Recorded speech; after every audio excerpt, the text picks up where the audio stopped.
time on Star Trek Deep Space Nine. We're not laughing as much as previous episodes. I apologize. Are we supposed to be? Well, I don't know. And now the conclusion.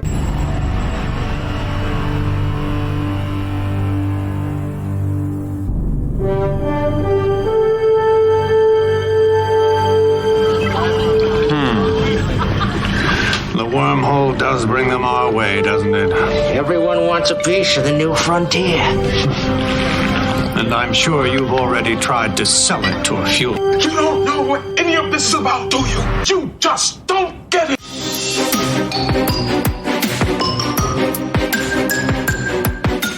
Hello, everybody, and welcome to Audio Umox. I hope your lobes are ready.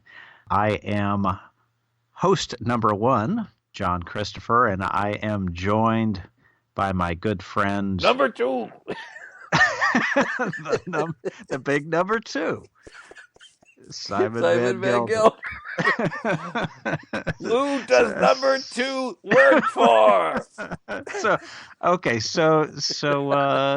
when we last spoke... Sorry, I don't know why that was so funny. Go ahead.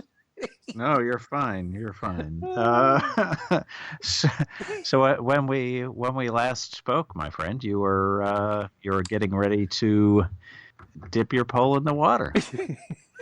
Yeah, how did that go? Episode 15. I was gonna get my pole wet, and it went fine. Caught my limit. Did well. Dangling involved. There was some dangling over the promenade, and the fish were biting. But more than anything else, it was to me. Honestly, I'll be straight up with you. I enjoy fishing because it gets me out of the city and away from people and things and devices. I love to eat fresh fish. I love to catch a fish, gut it, and eat it within 30 minutes. I love to be sitting on the shore and eating a fish I pulled out of there like half an hour ago. It doesn't get any fresher than that unless I were just to just start chewing on it like a Sasquatch as soon as I catch it. Which, hey, I do like sushi. Yeah. But more than anything, it was just an opportunity to experience nature. And actually, you know what? It's not to experience nature. It's actually sounds so misanthropic. It's to experience the lack of humanity. And that sounds really awful, but I don't mean it that way. I just mean I live in the middle of the city. Mm-hmm. Seriously, you hear buses run by my house. You hear police. You hear people walking by. I don't live in a tenement in a brownstone in New York City, but I live in a pretty major metro area, and I hear people constantly. And just to be out, actually, I may have said this before, previous fishing trips in the middle of the night, it's so quiet, or even with the sound of insects, it's so quiet, I have to listen to a podcast to get to sleep. Sure, yeah. But I'll take that. And that's what I did this time, and it was great. And so thanks for asking. Awesome. It was great. It was good. Sure. But I still had time to check out this episode. Go ahead. Sorry. Yeah. Oh, I was just going to say I have a fishing confession in that I grew up in a very rural area, as you know. I spent 2 weeks there. I have never caught a large fish. I've caught some fish that had to be returned, but growing up, most of the fishing expeditions I went on with family were the guys would load up the trucks, the kids would sit in the back of the trucks, which thank God that is no longer legal. We did that too. We would drive to we would drive to a pond somewhere. It was usually on someone's farm, and would throw poles into the water and drink. That was I don't even remember them baiting the hooks. Although we did occasionally have fish when it was over. I never caught a fish. And some of it, admittedly, is my lack of patience. I probably didn't let the hooks stay in the water long enough to do anything. But this was mainly catfish, stocked farm pond kind of fishing. It wasn't fly or any river fishing. It was pond fishing, and I've never caught a big fish. So that's actually a bucket list item for me, is to catch a big fish. My brother, I did not know that. And, Yeah. you know, if ever we can somehow make it work, it would be such a treat. And like, there's a dude I go with. He's a buddy of mine here in town. He's always about bringing people along. And, Right. of course, you'd be the new guy, so you'd have to be initiated like I was, which is not that big a deal. They just make fun of you about it. Yeah. You eat the guts and eyes. And no, stuff. no, God, no. That is a delicacy in China. I'm sure. Oh, you had to say eyes, please. Oh. The cheek muscle. No, I don't mind the cheek. Like I'll eat the cheek out of like a pig or whatever. I'm fine with that. But the eyeballs, I can't do. I can't do that. I can't do the eyeball thing. But no. I mean, my last trip, I never fly fished before. Dry fly. You know, not with bait. Just you're using your skill with the pole. Guy worked with me for like 45 minutes, and then I pulled out a rainbow. And I mean, wow. Tasted the rainbow, right? I tasted the rainbow. It was delish. Anyway, well, that's good. I'm glad we're gonna figure that out for you, my friend. All right, definitely. That's good. And I guess I'll have to. Then that means I'll have to like do the thing you've done, which is jump out of perfectly good airplanes. Absolutely. Jeez. We both have a 0 birthday coming soon, so that might be a. You know, my wife is not thrilled with that idea. She's very concerned. But you know, I'll do it. She could go with. Yeah, right. But you don't doubt for a moment that I'd do it, do you? I mean, I'll do it. I would. Do you doubt it? I mean, you're looking. I don't doubt. Oh, okay. I thought you were like, yeah, I don't think you have the nerve. I think you'd do it. But I mean, every time I bring it up with my wife, it's like she does not want me to do it. She thinks it's crazy. So do you have the life insurance? Well, sure, but does it cover skydiving? I don't know. It should. It should. Skydiving without opening the parachute, I probably would not be covered. That rider that I've got out of there should be removed. but yeah, I would think. I don't know. You'd have to check with your insurance agent, and so. All right. Well, anyway, go do it. It's on my list. There's really not a hell of a lot of things like that on my list that are left. I mean, I've done a lot of things, and but skydiving is one I'd like to do. I don't think I'll ever get my pilot's license. I always thought I'd do that. I don't have the money or time to do that, but I was always interested in having like a not instrument rated, even just a daytime pilot's license, like a Cessna during the day. I'd love to be able to like hop in the plane here and fly down to see my folks. You know, instead of a 6.5. Come see me. Or come see you. There's an executive airport not too far away. Yeah. There's one right by me too. Yeah, I mean, gosh, a flight, it would take 40 minutes maybe between you and me, and a flight to my parents would take maybe an hour and a half tops. It would have been great, but you know, I don't. Anyway, so anticipate that happening. That's on my list. But I mean, I've done some other great, wonderful, crazy stuff. So I'm excited about it. Sometime, you know what, we'll do our bucket list episode with the things we've done and things. That'd be great. Yeah, that'd be fun. Yeah, we'll make some progress. But first, the trend. Okay, I'll start this time if that's okay. Absolutely. I am enjoying. I'm shaking it up a little this time for real. I not having much of it tonight, but I'm having a nice take the edge off Thursday night prior to going into Friday.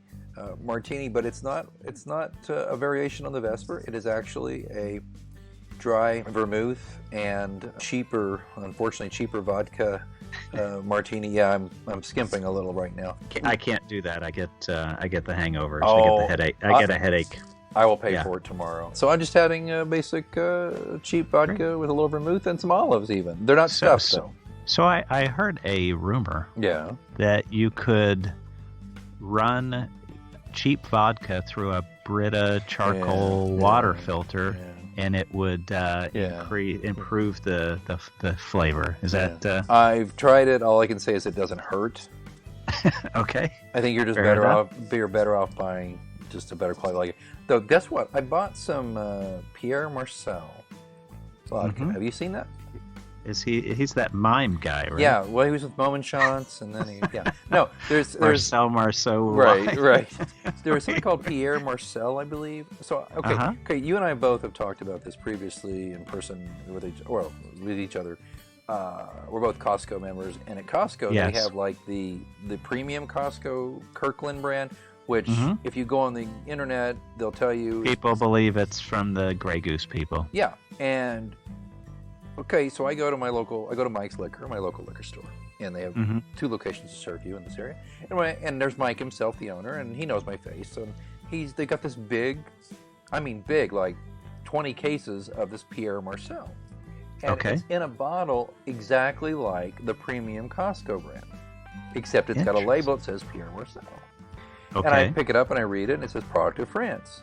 And Mike yells at me, "Hey, listen, you should try that." And it was on sale, by the way. It was this big, huge bottle, cheap, like 24 bucks for a big, not like a fifth. It's bigger than a fifth. Like a half gallon. Yeah, and it's shaped, in that really cool 2/5 probably. Yeah. Right? Isn't that what they have? What? Yeah. And so I go and I said, well, this looks, come on, is this headache juice? Because I don't need that. I mean, I got burned once by Blake Shelton's Tractor vodka.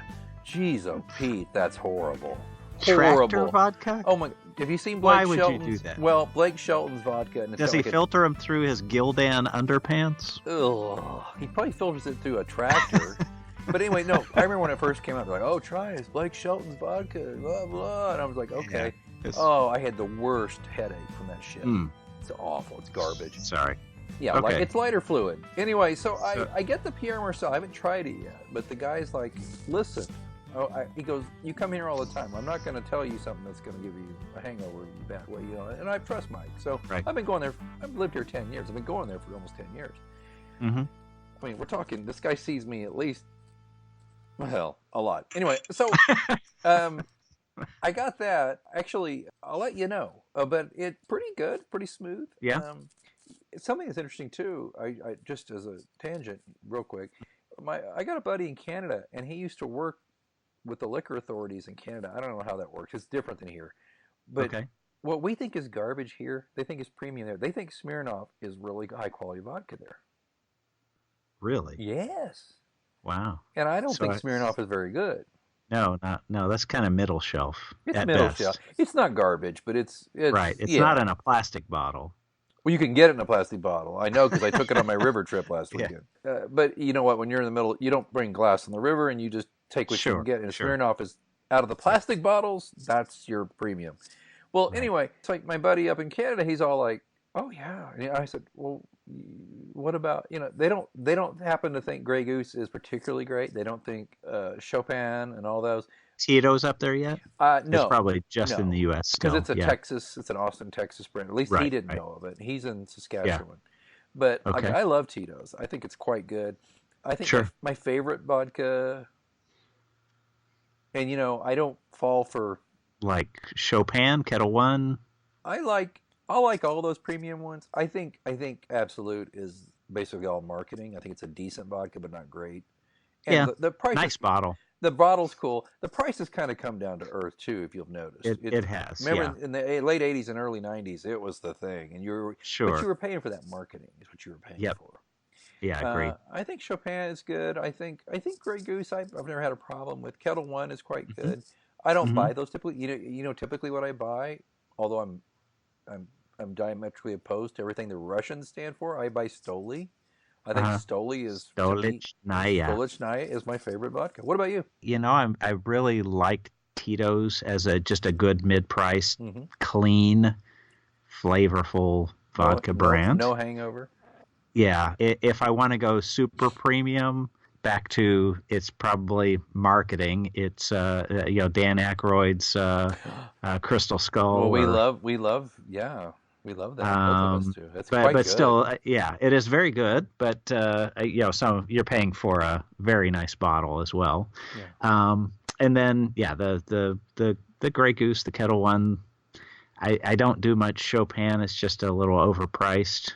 $50 for some vodka. I understand it with whiskeys. Things that are aged, but for vodka, by definition, it's supposed to have no flavor and no taste.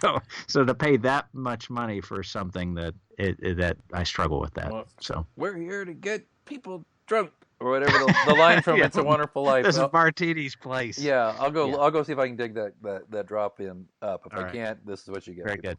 Well, but the last okay. thing I'll say real quick, this is you should hear this to what you said, Mike, the owner of the liquor store. He goes, because they keep the Grey Goose behind the counter at this liquor store. It's like you can't even pull it off. He's got to get it before he goes. We talk about this Pierre Marcel or whatever. He goes, look, he points. Gosh, I don't know. I'm not getting him in trouble. He goes, but anyway, he points with his thumb back. He goes, yeah, this is as good as that stuff, but I don't have to pay the distributor and the middleman and the marketing price for it. Oh, sure. Yeah. And I mean, he was just. I'm just thinking. I mean, he's taking care of me as a customer, but doesn't it?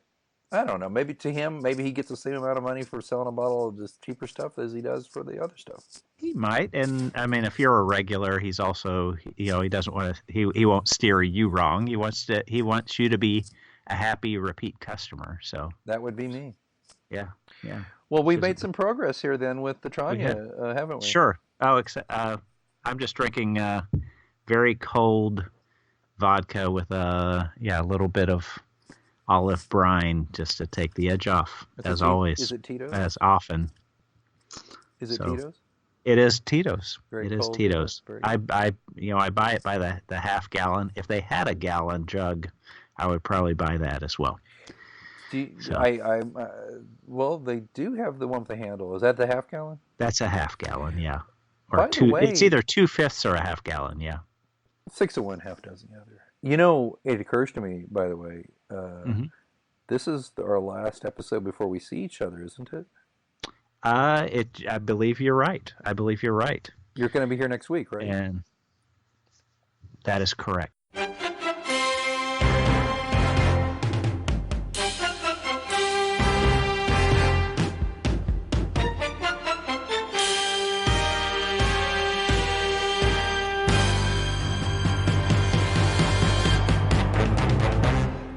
Because you are coming to my territory because your team is playing my team on our turf. Yes. How you feeling about it, buddy? I'm a little nervous after a couple weeks ago, to be honest with you. But, we'll see. Well, I see any given Sunday, Yeah, it's true. And although your QB, his road record is not good. It's not. Although he plays better against good teams than he does against poor teams. That's good. And so he will be playing a good team. So, damn it. So we'll see. Well, we'll see. I don't know. I'm hoping for the best. I am somewhat expecting the worst. I don't know, but I have not. My team has crapped the bed with your guys plenty of times, so I don't know. I mean, it's like my team is rated very good right now, but they are. I don't know. I mean, it's like you say, any given Sunday. I mean, you guys could roll into town and come into our incredible stadium, and then we just crap all over ourselves. It could happen. It happens. Oh, God. So we'll see. But regardless, it'll be fun. It'll be great seeing you and the family, that's the best part. We'll hang out, we'll drink, we'll eat smoke, too. Smoke some butt. We're gonna have some brisket. I'm gonna make. Well, your wife likes. That's right. The brisket, so I'm gonna make her brisket. She's not a pork She likes person. to eat the beef. Yeah. Well, she can eat my beef, and I'm going to smoke it for her. I'm telling you. Now, very good. I guess you need to bring your flag down just in case too. I actually need to buy a flag. I don't have a flag. Do I need? I was going to say, do I need to buy one if I lose myself or? No. I'll buy one, and then and if we win, so I will give you. I take your team's flag back, and I will fly it for a month. And if my team wins, then you'll do the same. There we go. All right, I'll do it. I'll do. I honor my bets, man. True. Well, it used to be we'd buy each other booze, but it's just like, I don't know. And it's gotten a little expensive the last couple. Yeah, because you've won the past couple, you asshole. My God, you're like, and I'd like a bottle of Napoleon brandy from 1864, and I'm like, damn it, you motherfucker, you son of a. Anyway, it's all in good fun. It's all in good fun. We'll move on from the Tranya then, and I guess we should get to progress, shall we? Let us shall. Let's progress to progress. So this episode is, it's another one of those, you've got two subplots running in parallel. This time they never touch each other. The first one is Quark is angry that, who was it? It's Nog's dad. Rom. Ordered like 5,000 Rapages. I don't know what that is. It's got to be a bunch of Cardassian Yamek sauce. Dude, I think a rapage, you know what that is? It's like a packet of ketchup. But 5,000 ketchup packets, that's not very much. Oh. I wouldn't think. I mean, you could fit a... Well, it's more than he's going to use, obviously, but it's not like he's lost a fortune. And he's telling Rom, he's going to be taking half of his salary for the next 6 years. So either this stuff is super premium Yamek sauce, or this is just a crap ton of Yamek sauce. Wouldn't you think? I guess. I think it also gets back to just that to Quark, any bit of money lost is a big deal. True. I don't know. I'm just surmising. Yeah. I don't know either. Okay, so we have that line. That's the one that turns into the Barter Kings thing, where Jake and Nog decide that they're going to try and, one, I think, help Nog's dad out, but two, they think that they could make some profit selling this stuff that Quark wants to just get rid of. Right. So they go through. So I'm just going to run this whole thing down. They find someone to take the Yamek sauce, but he doesn't have any money, but he does have these self-sealing stem bolts. They think they can get them to sell them to Miles, but Miles doesn't even know what a self-sealing stem bolt is, which I'm going to call bullshit on. The guy's an engineer. I would think he could figure out what these things are. They track down the guy who originally ordered the self-sealing stem bolts, and he doesn't have any money either, but he was willing to trade him a piece of land for the self-sealing stem bolts. So they make that exchange under a fake company name. And then at the end of the episode, you find out that that piece of property is extremely valuable, that the government wants to buy it for some reason, and 3 of the 4 owners of the land have given up their rights, and there's one remaining holdout, and it turns out it's the Jake and Nog Consortium, or whatever the hell they called their called their company, and so they get their I'm assuming they get their 5 bars of gold pressed latinum, which I have no idea how much money that is. That doesn't sound like a lot, but it must be quite a bit. Right. And so that's it. That was that half of the episode. Well, just remember when a lobe tingles, an angel gets its way. Well, I mean, the last episode when their legs dangled over the promenade, and then this now episode, their lobes are tingling. Yeah, and did one of those episodes, there was a rule of acquisition thrown out there. We probably should have covered it. Oh, I meant to kind of start doing that, but I haven't. Yeah. Anyway. Yeah. Tell you what, they write a good episode, I'll remember. Got it. So, do you know what this reminded me of? There was an old Warner Brothers episode with the chicken hawk. Do you remember that episode? Yeah, sure.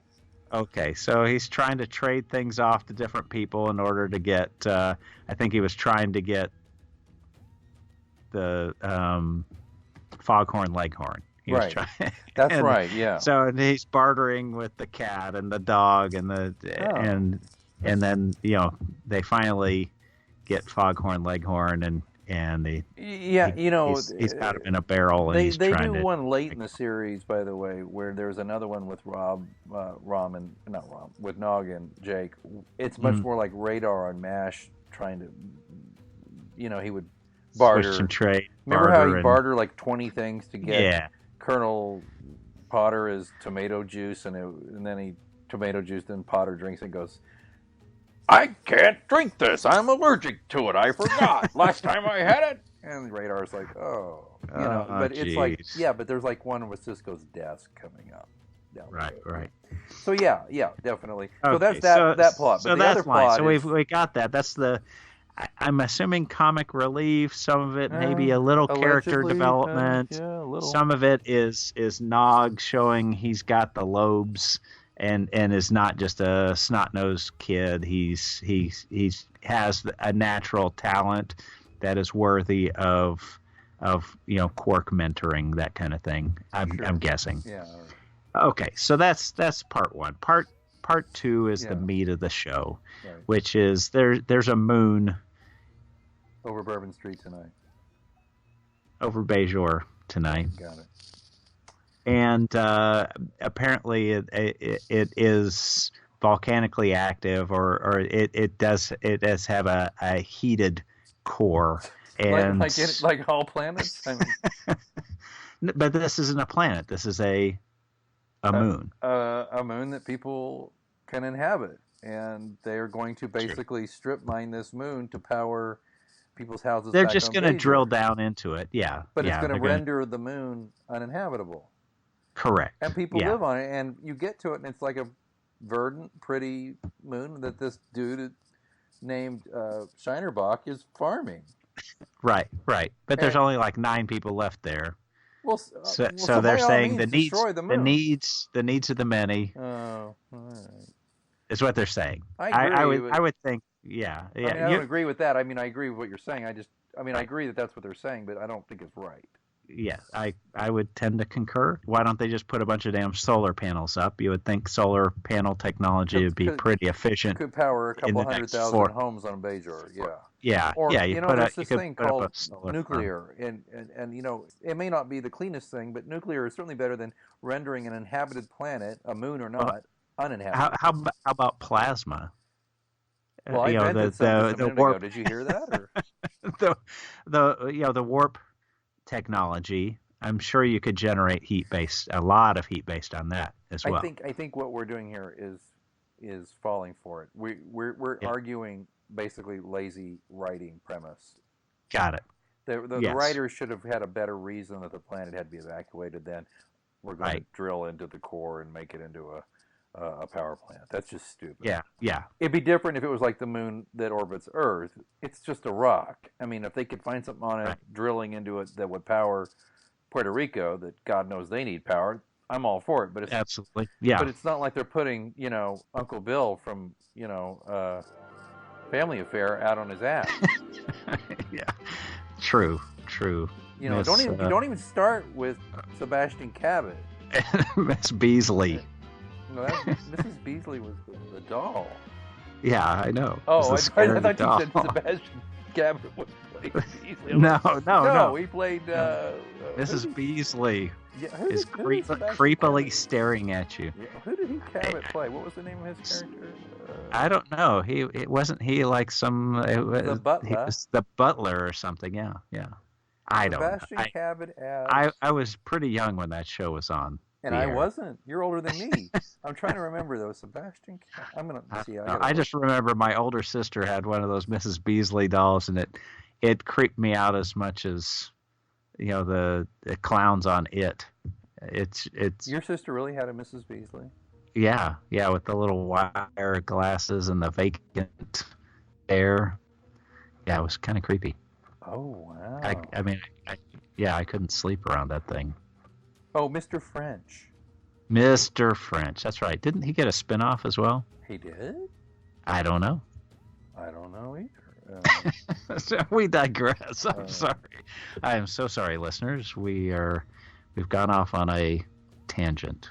Yeah, that's interesting about that show. Tangent. After they determine that this planet's got to go, they're about ready to fire up the plant and drill into the surface. When they realize that there's a couple of life forms down there, and so they decide that they're going to go down and check it out, get these people evacuated because they were probably rural people and just didn't get the warning, is what their assumption is. So they go on down, and Well, Kira's just like, I'll be right back. yeah, Because that's Yeah. where she and Dax are in the runabout, and Dax is like going, Morn, actually, those somewhat pubic hairs that are jutting from his forehead are kind of are so cute. Yuck. Mm-hmm. Not as bad as Captain Baudet, who she dates later in the series, who has an clear skull. Oh yeah. You can see the man's brains, and it's He's- like Kira's like makes his face like, "Ew, how can you eat around him?" It's pretty funny. Captain Bidet. Captain, no, yeah, Captain Bidet. But she's flush with excitement for Bidet.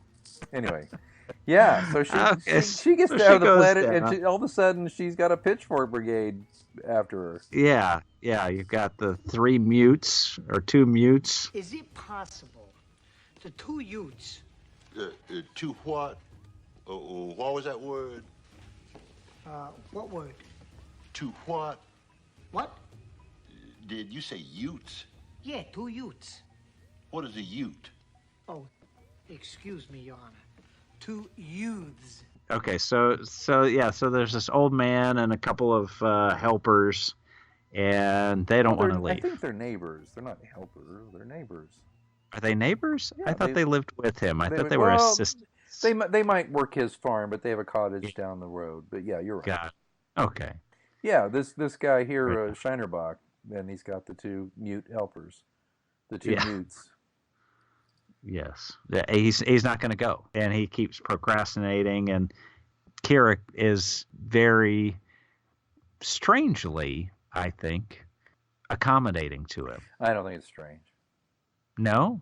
Because this is a guy who escaped the Cardassian Prisons, camps. Yeah, and she was a resistance fighter, and he resisted in his own way. He escaped and the occupation, and he built a life for himself on this moon. And she's very much pro Bajoran and pro anybody who stood up to the Cardassians and made a life for themselves. So I don't think it's strange that she finds him, that she warms up to him rather quickly, and he's somewhat charming. Kind of like grandfatherly Well, he kind of character. makes jokes about her ass and I mean all that stuff, but he's trying to piss her off and see if it'll get rid of her, and it doesn't work. And I think she finds that strangely endearing, but I don't think it's strange that she overall likes him on balance. But anyway, so okay, yeah, that makes sense. And she does have a nice way about her. So there you go. Oh yeah, absolutely.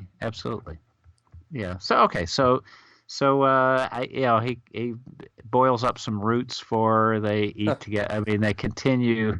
Great scene. Great scene. Yeah, they Isn't Brian continue. Keith just effortless though with that kind of stuff? Oh, he is. Do you know what yes. I mean? Yes. Did you doubt for a minute that he fully inhabited that character? Did you look at him and go, "That's Uncle Bill"? No, I just looked at him and said, "This is Shinerbock. This is this farmer. Right. These roots are real." He moves so easily through that set. Anyway. I'm sorry to go on, but Brian Keith was one of those actors that just effortlessly inhabited a role, in my opinion. Yeah. So. Yeah, I would agree to that. I would agree with that. And the other thing I would, if I had one issue, it would be he seemed very resigned to whatever fate is dealt. I would have thought he would have been a bit more of a fighter, more curt. But I think he was just resigned that I'm staying, I'm going, I'm dying. Whatever life deals. I don't know. Too old, too tired. Maybe. I mean, but really. if he's truly too old, too tired, then he would have just gone. Well, and eventually he did, I guess. Yeah. After she put her foot down. And she put her phaser down, basically. I think too old, too tired, but he was at least going to be as game as he could. I think he was resigned to the fact that he was not physically able to fight her off at this point, or fight off the whole Bajoran power structure. But okay, I see your point. I don't completely agree, but I see it. So I get you. Okay, very good. So there's a lot of back and forth, and the the gist of this entire back and forth, her discussion with Cisco, her really basically going AWOL, and he allows her, he gives her some latitude there, but kind of forces her to make a decision. Is all about her coming to terms with her old old fighter self. Yeah. Because she is no longer the resistance. She is now. She's the man. She's the man. She's part of the government now. So and she has to come to terms with that and accept the responsibility and the responsibilities that go along with that, and has to accept the the negative stuff that goes along with that as well. Fair enough. So yeah. So there you go. Yeah. So talks him into, after really having to give him an ultimatum, him leaving. And I'm assuming that he left. I'm assuming that Nog and that Quark gets a good deal on that land, and that Nog and Jake get paid, because there is no bow at the end. But you can assume that those two things occurred.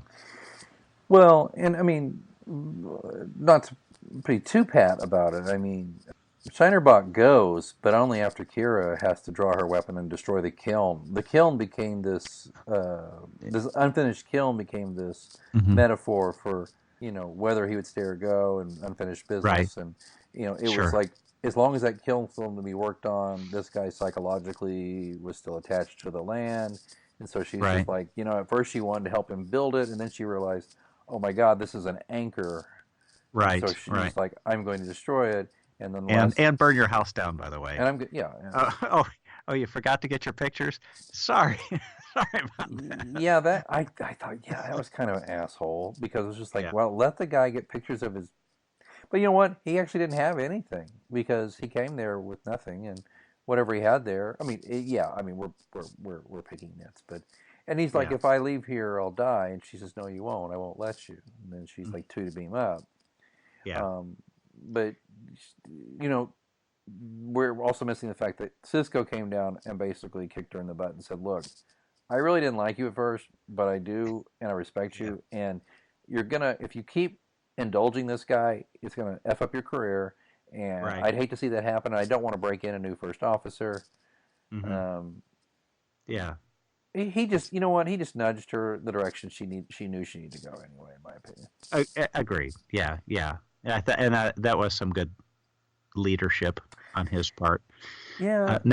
Now the one thing that I thought would happen that didn't happen, that would have crossed the streams, would have been if that piece of land is where he could have resettled. But that didn't happen. Would have been too perfect. Yeah.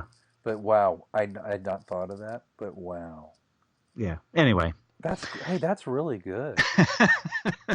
Oh shit! Of course, if I had written that, everybody would have been like, "Oh, come on!" But you know what? I love predictable. it. I love it, though. Yeah. I Anyway. didn't think of it. That's really good. Oh my God, that's really great. No, I agree. I think too. By the way, we got to see glimmers of the Cisco of Christmas future. We got to see. Yeah, well, I think his leadership style, you see bits and pieces of it. Right. The one thing I didn't like was his talking about her behind her back. Yeah. To Julian. Yeah. That of all scene, people. that scene in particular, I thought did not exhibit his leadership style. His leadership style is collaborative, but is one that is a very relationship oriented, and a good leader. If they have a problem, an issue with a person, they address it with that person, not with someone else. He seemed a little weaselly. Yeah, because that's the last thing I would want to do or find out, is that my boss, my commander, was talking bad about me to one of my peers. Yeah.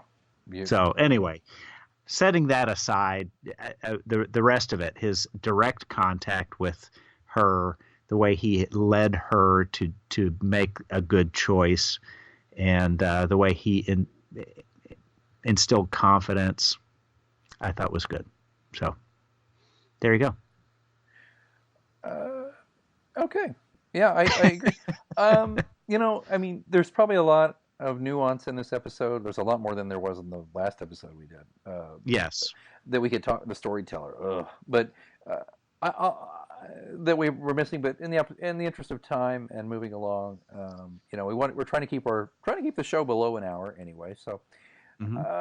I'll just say, first question, was there any deep sex nine for you in this one? Anything kind of alluring or romantic or hot? Or anything? Okay, so alluring, Kira definitely looked quite fetching when she took the jacket off and she was wearing those super high-waisted pants. And that kind of a lattice work top.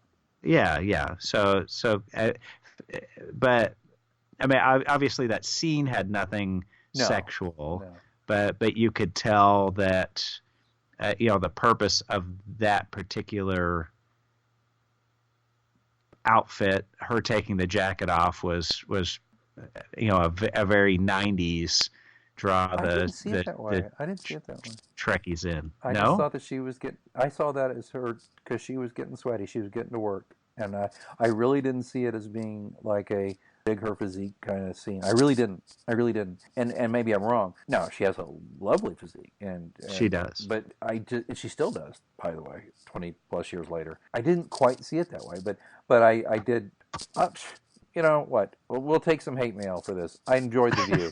Sure. View. She has lovely arms, and she looked great. I'd love to be able to say the same about a male actor on the show, but. A couple episodes back, I did remark on what a handsome man Cisco is. So just everybody stay calm here. And I said I'd like to look like him, which I would. So everybody stay calm. So yeah, my deep sex nine would be it. And just the funny comments from Dax made about actually considering dating Morn. I thought Morn, kind of interesting. So that was funny. That was good. Okay, Bars of Latinum. If you don't mind, I'll go first on the. Please do. I'm going to give this one a solid 2.5 bars of gold press latinum. I thought 2.5. So not about half as much as the value of the Yamik sauce. The storyteller one, I gave 1.5. I just thought, dreadful. That's like 2 packets of Yamik sauce. And by the way, I give this episode most of those.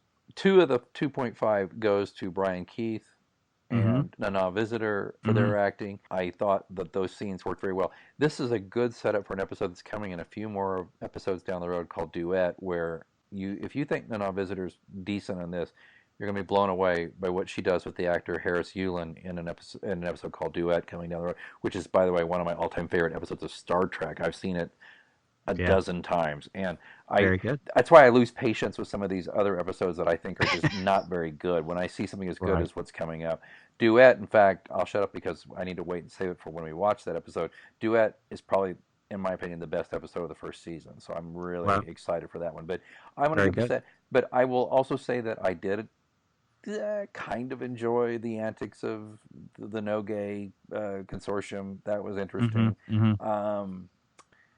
I think there's a criminal misuse of Dax and O'Brien in these episodes, but I think they did the same thing to Kira for a few episodes too. They kind of just shunted her off to be a side player. And I know going forward, of course, that they use everybody quite well, so I should kind of get off my high horse about that. But I'm 2.5. Yeah, when you have an ensemble cast of 7 key characters. Yeah, you're right. At least 8. Yeah. I mean, you have Cisco, Odo, Quark, Nog, Jake, Dax, O'Brien, Kira. That's 8. And then you have recurring characters like Garrick, who we're due for a visit from soon, and Keiko and Kai Wynn, and so we you're right. It's a large group, and it's just some characters. You know, it's tough in the first season to really know who's who, and who people want to see more of. But you know what's interesting? Right. You know what? After you listed all those characters, I love them all. Sure. I'll be honest, like, the Next Generation, I was like, if I have another freaking Worf Klingon episode, which, by the way, unfortunately, Deep Space Nine goes that direction. I'm gonna die. I'm just like, I can't stand this. Like, please, no more Wesley episodes. Please, no more Worf episodes. And Data wants to be a real boy. Oh God! Or hey, I'm Data, the most incredible machine ever created, and I'm gonna turn on you about every other season. Am I right? How many times? True. And it's like, why would we keep this guy around? He's like a toaster that electrocutes you. He's got to go. Turn him off. You know where the switch is. Yeah, well, that's right. That's what you said. So what about you? How many? I think that's a fair assessment. I would say somewhere between 2 and 3, two and a half. Yeah, 2.5 stars. I did like the some of that interaction on the planet. Like I said, I thought it would have been more adversarial, but given your description, that certainly makes sense. That he is him being, old, worn out, tired of the fight, and he probably sees some of himself in Kira. Yeah. Anyway, so given that, I could see where he would, scale back the crankiness factor. So, but I think heartfelt, and she continues to struggle with this transition from being the freedom fighter / terrorist to being part of the establishment, which she is, and so kind of highlighting that, I thought I think it's an interesting direction for the writers to explore. So I agree. I think you make a good point, and this is a story that needed to be explored, and it gets further exploration as the series goes on. But this, by the way, I remember this distinctly. I just told you that Duet, which is coming up in 2 or 3 more episodes, is my favorite. But I remember watching this show first run. This was my favorite episode to date when I first started watching it, believe it or not. I mean, of course, you look back, that's really not that tough a deal, because frankly, outside of Emissary, the opening pilot, it's pretty uneven. There were not a lot of high points. No. The episode Garrick was in, yes, that was pretty good, but you had not a lot of high points. You're right. So this one I had a lot of strong feeling for, and anyway, so good. So I think we both agree on the value of this episode, and it was nice. And that leads us to next time into station residents suddenly find their imaginations are manifested in physical form. A spatial rift threatens to destroy the Bajoran system in If Wishes Were Horses. Do you remember this one? I don't, but it sounds familiar. So. Well, I'll warn you, if you don't like child actors. Oh boy. Yeah, you get a little bit of that. Suspend disbelief a bit. A bit more and just than usual. Go with it. Okay. Go with it as best you can. So that will be coming up. Don't forget that we are looking. There's still time for you to get on iTunes and review the show. If we can get 8 or so more 3 to 5 star reviews, Captain Christopher here will create a T-shirt that we'll start giving away, and we'll create a Facebook community for everybody who likes the show. All 3 of you, and so get your friends to write an interview or write an iTunes review. That'd be great. And don't forget, let us know what you're thinking about the show, and please share information about the show. We're on the Twitter at Umox Podcast. So do us a favor. Every time an episode comes out, if you're on the Twitter, we tweet about it and we pin it to the top of our profile for that week. If you are following us on Twitter and like our show, just retweet it, please. Just say, hey. You don't even have to say anything. Just retweet the tweet. If you want to quote the tweet and then say, hey, I like this show, that'd be even better. But that would be great. That plus a review on iTunes would be super great. Anything else before we call it a night, my friend? No, that's it. For those who do listen, thank you. But highly encourage you I'll try and sketch out maybe some general look of a shirt. Maybe we could try and get that up on the Twitter as well. I'd like that. That'd be good. That way you could at least get an idea of what you'd be emblazoned with if you got one of those shirts. It's just going to be a couple of big lobes. Maybe. Could be. Maybe. Being off of a truck's trailer hitch. That would be interesting. All right. Until next time, he's John Christopher, and he is Simon Van Gelder. And until we meet again, the docking ring is closed.